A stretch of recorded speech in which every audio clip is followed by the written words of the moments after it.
The Dodgers started the month of June in the toughest part of their schedule. They leave it firmly in the driver's seat in the National League West. This is the All Dodgers podcast.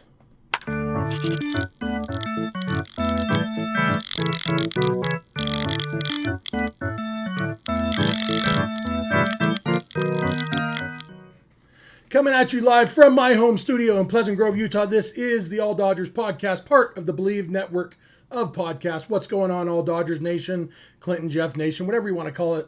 Here we are on today's show. June isn't over yet, but it's over for the Dodgers, and the Dodgers are in about as good a position as anyone could have hoped for heading into the month. But also, they're still not totally clicking on all cylinders, so there's still work to be done, but also hope for an even brighter future. And of course, I'll be hanging with you in the chat, so get your comments and super chats in as we talk Dodgers. I am Jeff Snider. I am half of this show, I guess, now with my buddy Clint Pasillas. You can find me on Twitter at Snydog. Of course, you can find Clint on Twitter and Instagram at RealFRG. I've been writing and talking about the Dodgers for a long, long time, and I've been here on All Dodgers for over a week now. Consider giving this episode a thumbs up, hit that subscribe button, all that stuff you can do to help us out on YouTube, wherever you're listening. It's free. It helps us out a lot. If you're listening on Apple or Spotify, give us a nice rating and a review if you can. And happy to have you here with us here on Sunday night. Going forward, just a little bit of scheduling notes. In general, Sunday nights is going to be me solo. Saturdays will be Clint and Kevin. And as you learned yesterday, Saturdays are All Dodgers After Dark, even though it's in the morning, meaning don't worry about being safe for work in your comments there. But here, the rest of the time, we are a safe for work podcast as much as possible, at least, PG, maybe sometimes PG-13. Love talking Dodgers with you. Jumping in, before we get into the meat, I want to talk about how great June was for the Dodgers. But first, just a little bit of news. I guess the biggest news, it's big and it's also remarkably small, is that Austin Barnes signed a minor league contract with the Giants, which is, again, it's unlikely to be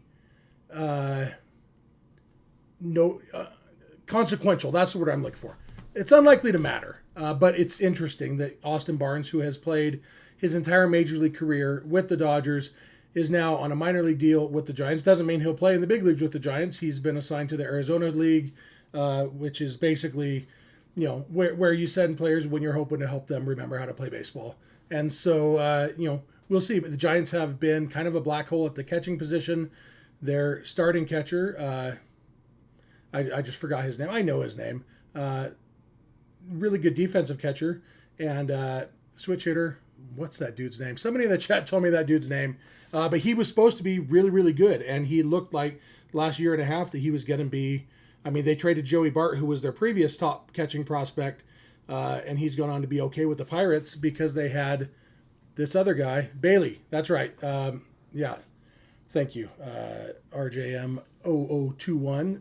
Yeah. I still don't remember his first name, but his last name is Bailey. Wow. I have this block. If you've been following me for a while, you might remember I used to struggle to remember Logan Webb's first name, even though I literally have a son named Logan. And then the Giants closer, Ryan Walker, couldn't remember his name. I have a son named Ryan. My two sons are named Logan and Ryan, and I could never remember Logan Webb and Ryan Walker's first names. And so Patrick Bailey, that's him. Anyway, the fact is he has been lousy this year, and so Austin Barnes may get a chance. Austin Barnes is still probably unlikely to ever be a good baseball player again.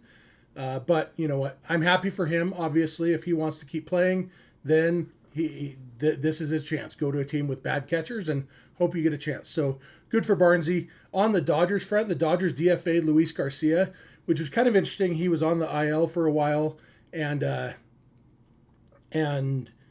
it was a little bit exciting when he came back just because he was a fresh arm who could go multiple innings. The problem is we were quickly reminded that he's not very good anymore. And so when the Dodgers on Sunday, they needed room on the 40-man roster because the other news is they activated Edgardo Henriquez from the injured list, the 60-day IL, so they needed a spot on the 40-man roster. So they DFA'd Luis Garcia called up Noah Davis because Edgardo Henriquez, despite being activated, is not being called up. He was optioned to AAA. So he's staying in AAA where he's been on a rehab assignment. It was kind of a paperwork thing because you can only be on a rehab assignment for so long and then you have to be activated. And so they activated him and optioned him. So Henriquez still has some work to do on the minor league side, but hopefully get him. He's throwing hard.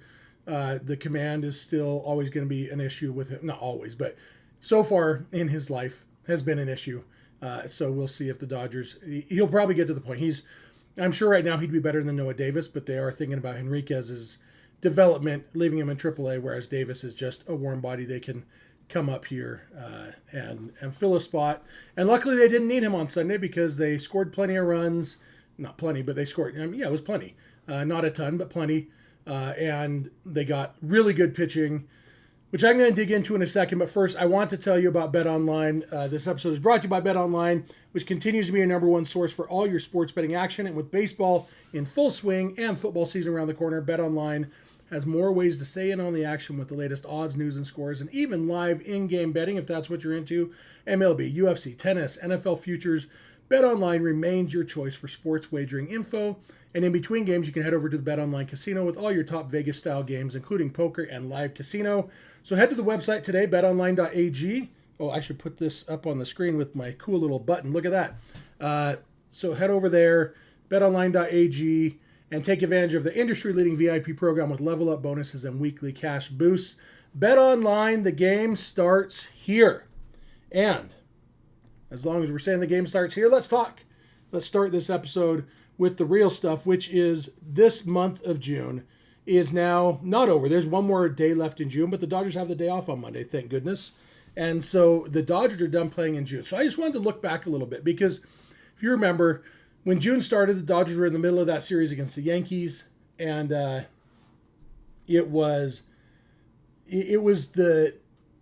were, about halfway through, almost halfway through this gauntlet of a stretch of the 29 straight games against good teams and that situation. And the Dodgers heading into June, the Dodgers were up by 3 games in the National League West.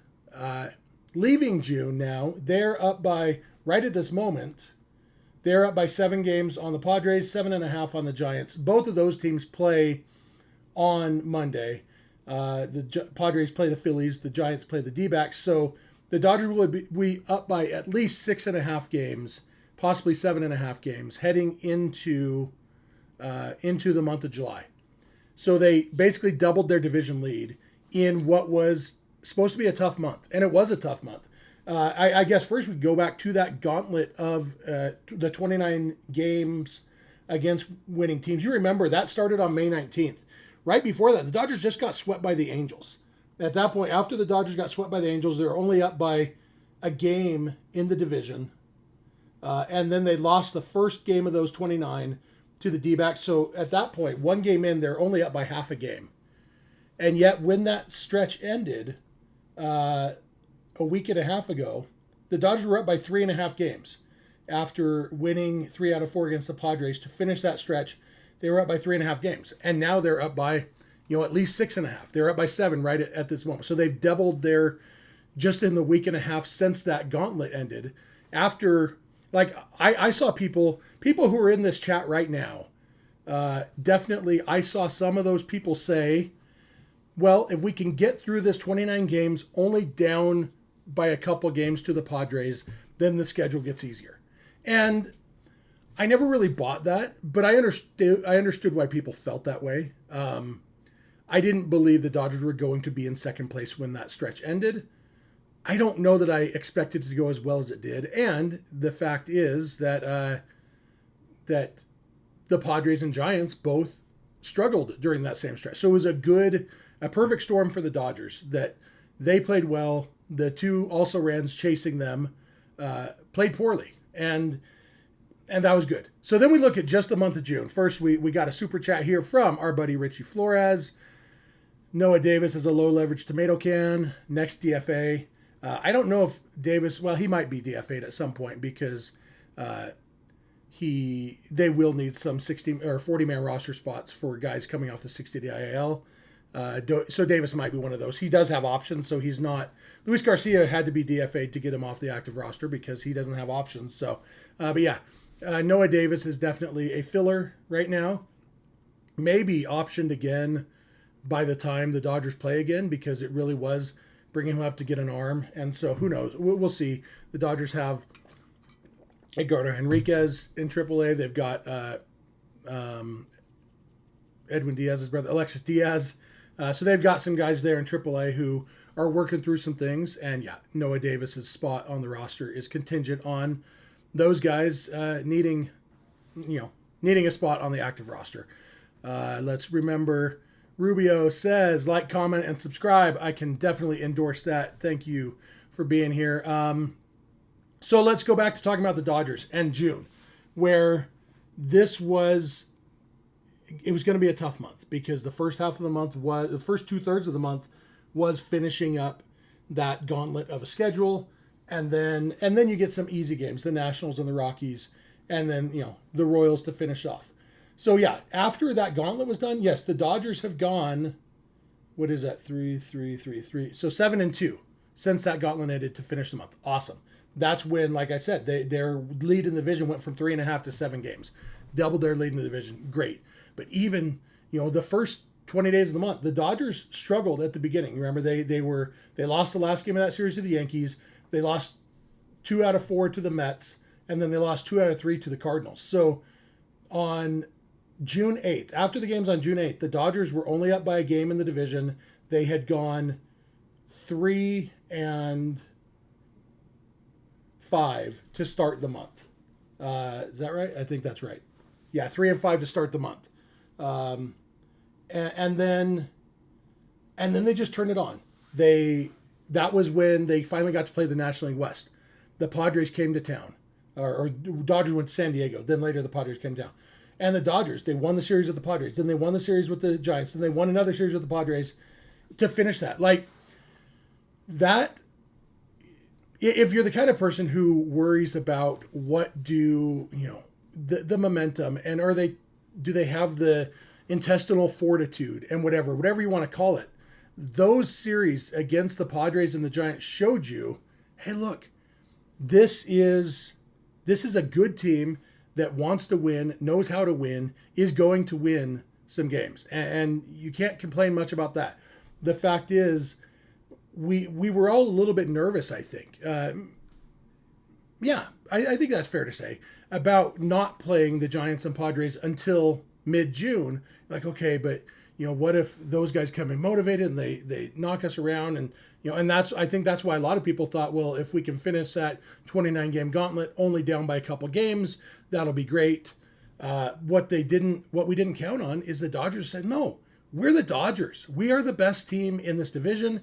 We're the best team in baseball, and we don't care if we're playing tough teams. We're gonna beat them, and to do it with the struggles they've had as far as player availability, especially on the pitching side. Blake Snell's made 2 starts for the Dodgers. Tyler Glasnow's been out forever. That's 2 really good starters. You've got, Emmett Sheehan just came back. Tony Gonsolin's out again. Dustin May has been pretty bad. And when you look at the Dodgers pitchers who have been injured or bad, it's like, how are they winning so many games? And a lot of that is the offense, even though here in June, like Shohei Ohtani had a solid month after an amazing May. So Ohtani takes a step back. Freddie Freeman had a lousy June. Yeah, he had a really good game, this second to last game against the Royals, that hopefully is the start of something big, a big July for him. Freddie Freeman had a very bad June. Mookie Betts had a bad June. And yes, Max Muncy turned it on. Will Smith continued to play well. Teoscar Hernandez had a bad June. And so all of this has happened with things not quite clicking. And so that to me is the most impressive part, I guess, that these Dodgers jumped into a really tough part of the schedule with their backs against the wall. And so, we don't care. We're just going to win a bunch of games. And they won a bunch of games. And I like that. I like when the Dodgers remind everybody that they're the Dodgers. This isn't some other team. And people always, like, I've seen it in the comments here on this show recently, like, well, Dave Roberts is lucky they have this payroll because he's a terrible manager, and so anybody could win with that payroll. But the thing is, we've seen this so many times that it's just not true that anybody can win with a high payroll.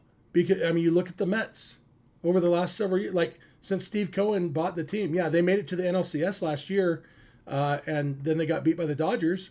And other years, they've massively underperformed, including so far a little bit this year, especially recently. You look at the Padres, who they're like, we're going to go toe-to-toe with the Dodgers financially. We're going to sign everybody in the world to these huge contracts. And they're on their third manager since they started spending money because, well, it must be the manager, right? Well, you know what? Whatever it is, they're not winning. And the fact that the Dodgers continue to, I'm not here to say Dave Roberts deserves the credit for the wins. I'm saying that Dave Roberts deserves credit for being a good manager because Dave Roberts is the one manager who has been handed a big payroll, big roster, and consistently won with it. That's not what they do. I'll talk about this, I guess. I see a comment in the chat. Court the Crusader is upset about the Dodgers punting games.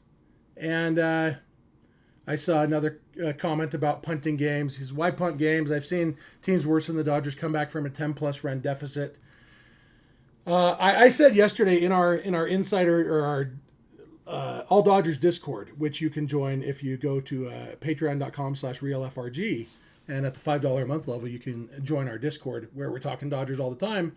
I was talking about this the other day. I believe that punt is the most overused word by Dodger fans currently. I think there's a difference between punting and balancing the need to win, to try to win today versus winning tomorrow. Dave Roberts' job is not to win every game. Dave Roberts' job is to win as many games as possible and then win a World Series. And fans, for us, the priority is win every game. I'm watching for 3 hours. I need you guys to win. And so I understand why it's frustrating, but I saw it said that the Dodgers were punting when they didn't pull Ben Kasparius in the fourth inning on Saturday when he was struggling. And it's like, okay, they're already down 3-0. By the time anybody would have realistically pulled Kasparius, it was 3-0. So do you bring in your high leverage guys in the fourth inning, knowing you don't have enough high leverage arms to get through the game anyway, and you're down by 3 runs? Or do you give Ben Kasparius a chance to do his job and, calm the storm and give the offense a chance to get back in the game? And then Kasparius gives up a 3-run homer. Suddenly it's 6-0. And at that point, I guess if you want to say they punted after that, I mean, you prioritize your pitching differently. And, and maybe, Kenny said in the chat says it's semantics, it's punting. Maybe it is semantics. Maybe that's why I got an English degree, so I can play semantics on a podcast. But for me, punting means we don't care about this game. Whereas I think what the Dodgers are doing is saying, okay, here's who we need to rely on today. We need Ben Kasparius to get us a win today. And Benny C couldn't do it.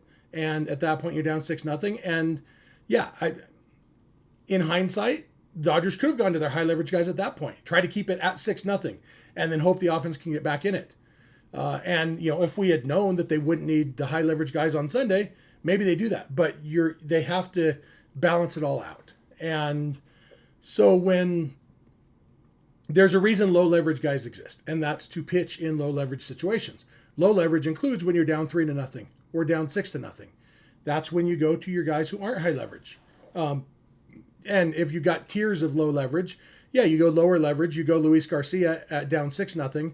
Whereas you would go with Anthony Bonda down 3-0. You got your different layers of leverage. And in a perfect world, the whole bullpen would be built out of great pitchers. And the whole starting rotation would be built out of great pitchers. But the way that rosters are built, yeah, I mean, you can't go to your high leverage guys when you're down 3-0. Definitely can't when you're down 6-0, because you will wear them out and you will win fewer games over the course of the season if you try to win every game. That's basically what it boils down to. And so if you want to call it punting, fine. I don't like that word. I think partly because it's a football word. And I think anytime you use a football word to talk about the much superior sport of baseball, that's silly. But partly just it's got a very negative connotation. And I am 100% on board with the idea of, all right, when you're losing, go to your low leverage guys. And if the offense gets you back in it, then great. Then bring in the high leverage guys. But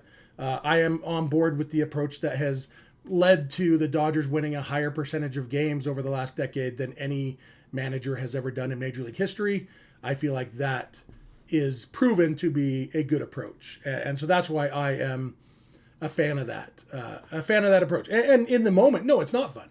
I didn't enjoy watching Saturday's game until the ninth inning. And even then it's like, well, it's not like they're going to score 8 runs here. And they scored 4. And it was fun that they put a little bit into it, but it's not fun in the moment, but it is fun overall because they do win more games this way. That is as close to an indisputable fact as there is, that the Dodgers win more games with their approach of punting or low leverage or whatever you want to call it than they would if they chased every game, trying to win every game. So that's where I'm at with that. Let's see. I'm going to talk about a couple things. Non-Dodgers related, like saying, hey, join the conversation, become a Patreon or YouTube member. Voicemails, if you haven't heard, voicemail episodes are Wednesdays and Saturdays now. Wednesdays are the safe for work voicemails. Saturdays are whatever you want to say voicemails. Still try to keep your voicemails short, if they're around a minute long. And one thing we talked about is if they have a clear point that can kind of lead into a conversation, that's great. But voicemails Wednesdays and Fridays. The number is 562-373-4095. If you join the Patreon or become a YouTube member at $5 or more, you get access to the Discord. There's meetups through the Discord. We're doing watch parties, members only live streams, all sorts of stuff. And of course, like and subscribe here on YouTube if that's where you are, and tell all your friends. And with that said, last thing, Court does agree with me on not using football terms to describe the superior sport of baseball. So Court and I don't think we still agree on the concept of punting, but it seems that we agree that we shouldn't use football words to talk about the wonderful sport of baseball. So with that said, let's jump into the last thing I want to talk about, which is that there is still more work to be done.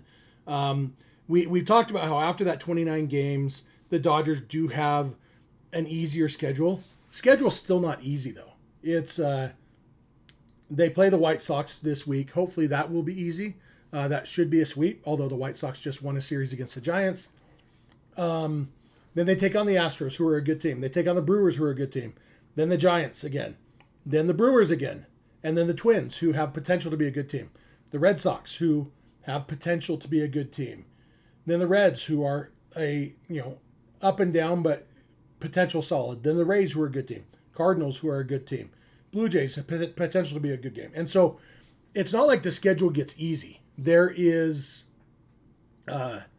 there's a lot of games still on the schedule against teams that are good. Now, the good news is it is easier than the schedule that the also-rans play against. The Padres and Giants both have a tougher schedule, and including the games against the Dodgers. The Dodgers are a better team than the Padres or the Giants, and so those games, they favor the Dodgers, if you believe that the better team should be favored in a game, which I do. But right now, where we're at, I mentioned Freddie Freeman. Did he break out on Saturday, or did he have a good game in the midst of a slump? We'll see. Hopefully, it was a breakout. He went 3 for 3 with a home run and 2 walks on Saturday. He had the day off on Sunday, which upsets him. I was fine with that. Give the guy a day off. He's not going to lose it in one day if he really found it. But hopefully, Freddie Freeman can have a much better July than he had in June. Teoscar Hernandez hit well in Colorado, didn't hit well in Kansas City. We need him to start hitting, especially if his defense is going to continue to be so remarkably bad, which it is, and that's frustrating. Last year, Teoscar Hernandez played very bad defense, but he hit well enough to cover it up, and that's what we need from Teo. Obviously, in a perfect world, he'd start playing better defense. I don't know that that's in the cards for Teoscar Hernandez for whatever reason. I don't know if good outfield defense is in his skill set, even potentially. So he needs to hit, bottom line. Mookie Betts needs to hit better. He's playing very good defense at shortstop. It would be really, really nice to see him hitting better. Be nice to see Shohei Ohtani had a July like his May. He goes through hot and cold stretches. Like I said, his June ended up being just fine, but nothing compared to his May. And so it'd be nice if he could have a great season, a great month in July. Let's see. We don't want every other month because that would mean he's lesser in October. So give me a good July and then give me a good October, and you can have August and September to yourself, whatever you want, Shohei. And then getting pitchers back. Tyler Glasnow has at least 2 or 3 more rehab starts to make. Blake Snell is throwing bullpen sessions. Blake Trinan from the bullpen is throwing a bullpen session. These guys are getting ready to come back. Emmett Sheehan will make one more start in the minor leagues, and then he will be back in the big league rotation. He looked awesome in the minors last week, as we talked about. Looked great in his one big league start this year, and so that's exciting to get Emmett Sheehan back. Justin Wrobleski looked great today in Sunday's game. Pitched 6 innings as the bulk guy after Lou Trevino gave up a run in the first inning. Justin Wrobleski came in and said, "Okay, that's enough runs for you guys," and he just dominated the Royals. It was awesome to see, and that's the kind of thing. The Royals are a bad offensive team. You wouldn't know it by watching them on Friday and Saturday. They are a bad offensive team, and so we'll see if this was a huge turning point for Wrobleski or a combination of him being a solid pitcher and the Royals being bad. I don't know for sure, but it was a lot of fun to watch him on Sunday. So all these guys who the Dodgers are getting back, basically what I'm saying is the Dodgers had a really successful June, and there's so much potential to have a much better July and August and September. This team, I firmly believe the best is yet to come for this Dodgers team. I think that right now they're up by 7 games. I expect them to win this division by double-digit games. I expect it to not be a super close race because I do believe the Dodgers are better and maybe even significantly better than the Giants and the Padres. And, we'll see as time goes by, but I think that's what's going to happen as they get guys back. Obviously, the big thing coming up this week is Clayton Kershaw going on Wednesday, trying to get the last 3 strikeouts to get to 3,000 strikeouts. Can't wait for that. I'm hoping to watch it in person. I don't know if I'll be watching it from Dodger Stadium or from my couch here in Utah. I haven't figured that out yet. But whatever it is, I mean, if you know me at all, Clayton Kershaw is my favorite player of all time. I am very excited for that. And also we've got the trade deadline coming up. And the one game the Dodgers lost in this Royals series was to Seth Lugo, who could potentially be on the trade block. And if the Dodgers are in the market for a starting pitcher, I think Lugo makes sense to be near the top of that list. Like, just what he brings could be, he makes a lot of sense for the Dodgers if they are really looking for a starting pitcher, especially when you throw in the fact that he has experience pitch for the bullpen. So if you are looking at like piggyback games or something, if our worst case scenario is the Dodgers go into October with too many good, healthy starting pitchers, and so, okay, well then let's go with Glasnow for 4 and Lugo for 5. Or whatever, pick 2 names. Seth Lugo would make a lot of sense for this Dodgers team. And so as this month of July gets rolling, we'll start to see some trades happen and we'll start to see a lot of trade talk, which we'll be talking a lot about. I know we'll be talking a lot of trade talk over the next month here at All Dodgers. Looking forward to that. I think that's about all I have for today. I'm just scrolling the chat really quick to see if I missed any other topics. We did have that one tangent thanks to the chat about punting games. All right, Court also agrees with me that the best is yet to come. Court and I agree on a lot, I guess. He's a Crusader. I'm a Crusader. Court and Jeff, the Crusaders, agree on everything other than whether or not it's good for the Dodgers to punt games. Yong Yi says we'll find out when Wrobleski faces the Astros. Yeah, Astros are definitely a better team than the Royals, and so we will. Richie says the roster will be way different in October than it is now. That might be true. Obviously, one name I haven't said at all on this episode, I don't think, is Michael Conforto, who had a good series in Colorado, only played 1 game in Kansas City. It was a bad one, so we don't know what Conforto is, but whatever he is, it's going to be locked in at some point this month. He is either going to earn his keep or he's going to be gone. And so he's a guy who things could be different. And it could even be Teoscar's defense that pushes Conforto out, because if they, move Teoscar to left, put Edman in center, and put Pages in right, that's a better defensive outfield. I guess that's one news we didn't talk about here, which is that Dave Roberts reported that Tommy Edman's ankle is good enough now that he can play center field. So that's good. That will get Haesung Kim some more playing time. And yeah, I think you can make a pretty good case right now that the best Dodgers lineup doesn't include Michael Conforto, and it probably has Teo in left, Edman in center, Pages in right, and Kim at second base. Again, this is all about balancing Dodgers' goals to win a World Series. And if they could get Michael Conforto to figure out how to hit, that would be good for them in the postseason. But at some point, they'll have to give up on that if it doesn't happen. But also, we'll see. He gets to face White Sox pitching the next couple days, so that's interesting. Let's see. I'm just scrolling the chat. Roy says says Craig and him go back to Sandy Koufax. I don't go back to Sandy Koufax, but I did name my son after Sandy Koufax. My son Ryan, his middle name is Koufax. I like me some Sandy Koufax. So Miguel Rojas jammed his finger, and he did eventually. He stayed in for the next half inning. I actually didn't see an update. I see a comment about Rojas being injured, and I don't know if that is just an assumption. I assume it's just an assumption that he might be hurt. He did come out of the game after playing half an inning, so don't know how badly his finger's hurt, but he could miss some time. Maybe that's a chance for Alex Freeland to get a shot in the big leagues. Who knows? We'll see. Teo will have you punching air when a ball goes to right field. Yeah, it was a rough series for Teoscar Hernandez in Kansas City this weekend. Rough series for people who are fans of outfield defense. It was rough. And I think that he is... I don't know that Teo is significantly worse defensively than he was last year, because he was really bad last year. It's just, like I said, he hit last year.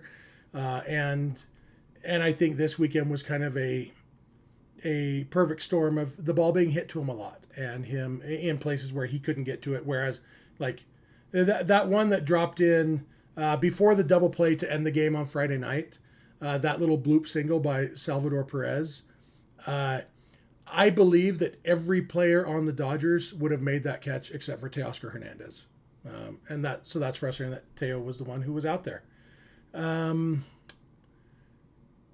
Let's see. Dodgers ADK says that Dodgers said Rojas will not need time on the injured list. We'll see about that. Obviously, a jammed finger could feel 100% better by Tuesday, or it could feel significantly worse. We'll just have to see. Eric says, Jeff, did your brother do a new mix of the theme song for the new show? No, this is actually the same mix that was on my old show. They used it for 2 days after I left, and only one day after I told them to stop using it. So good enough.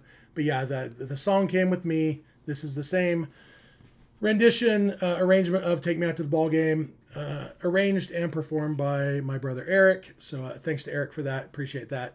And that, I believe, is all I have for today. This was a lot of fun. This was my first solo show here on the new. My new show, not new to you guys, but not new to me either. I've been here for a long time too, watching.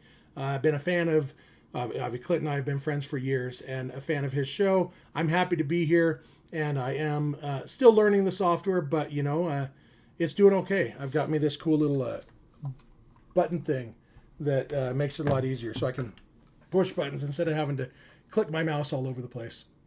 But that'll do it for me. Thank you for being here again. Thanks for supporting the show. Thanks for your comments in the chat. Appreciate it. Thanks for the super chat, Richie. If you want to become a Patreon supporter, join our Discord. You go to patreon.com/realfrg. The $5 level gets you access to the Discord. A lot of cool stuff going on over there, including always talking about Dodgers, doing some exclusive member live streams, and doing watch-along parties. A lot of stuff, including our buddy Kevin from his kitchen will be running a watch along on the Discord server this Wednesday for the Kershaw game. For those of us who can't make it to the game in person, Kevin will be running that. So all that you can get by going to patreon.com/realfrg. Shout out to the mods in the chat for doing a great job. Appreciate that. Be sure to follow Clint over on Twitter and Instagram at RealFRG. I'm on Twitter at Snydog. If you want to follow Kevin, he's at Skinner7Kevin. Links are in the description. Hope we earned a thumbs up. Subscribe on your way out the door. All that good stuff. And with that said, all that is left to say is bye.